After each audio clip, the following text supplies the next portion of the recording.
हम जो क्रिश्चियंस हैं हम उनको भी, उनके जो चर्च है उन पे भी कहीं न कहीं बहुत सारे अमेंडमेंट लाके उनके जो जमीन है उनको कब्जाने का काम करेंगे।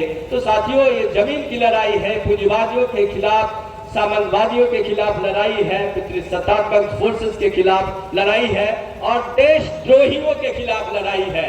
ये देश प्रेमी नहीं है, ये देशद्रोही है। जो भी देश के चमन और अमन और चैन पे जो हमला बोलता है, इस तरीके की दकियानूसी और प्रतिक्रियावादी अमेंडमेंट्स लाके, वो कभी भी देश प्रेमी नहीं हो सकता।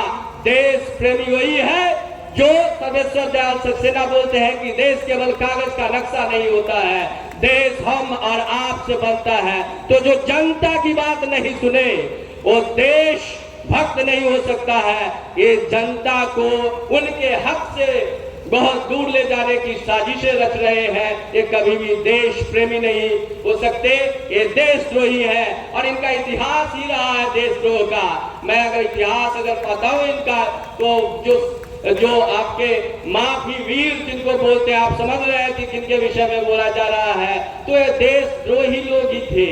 वो हमेशा ब्रिटिशों के साथ हमारे देश के खिलाफ जो पॉलिसी जो था या जो षड्यंत्र थे उसका हिस्सा था। तो साथियों, मैं एक अपील के साथ ये कहूंगा, जब मैं आया था तो यहाँ पे इकबाल बानो जो गाई थी गाना वो बज रहा था कि लाजिम है कि हम भी देखेंगे। तो हम देखेंगे इनके जुल्मतों के जो दौर जो अभी चल रहा है, जो डेमोक्रेसी जो है, जो गणतंत्र है, उसको गणतंत्र, बंदूक तंत्र जो बनाना चाहते हैं, बुलडोजर तंत्र जो बनाना चाहते हैं, और मुसलमानों या अन्य माइनॉरिटीज या जो डिप्राइव सेक्शन के अन्य जो लोग हैं या प्रोग्रेसिव तबका के जो लोग हैं, उनको उनके अधिकारों से महरूम करने की जो साजिशें रच रहे हैं, उस साजिश के खिलाफ हमारी लड़ाई जिंदाबाद। उस साजिश के खिलाफ हम लड़ेंगे और लड़े हैं।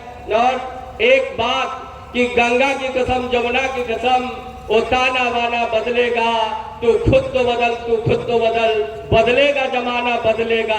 तो हम और आप से जमाना है, और जमाना में अगर इस तरीके की काली नीतियां लाई जाएंगी तो हम उस जमाने के खिलाफ लड़ेंगे, उस शासन के खिलाफ लड़ेंगे और अपना हक और हुकूक को हासिल करके रहेंगे।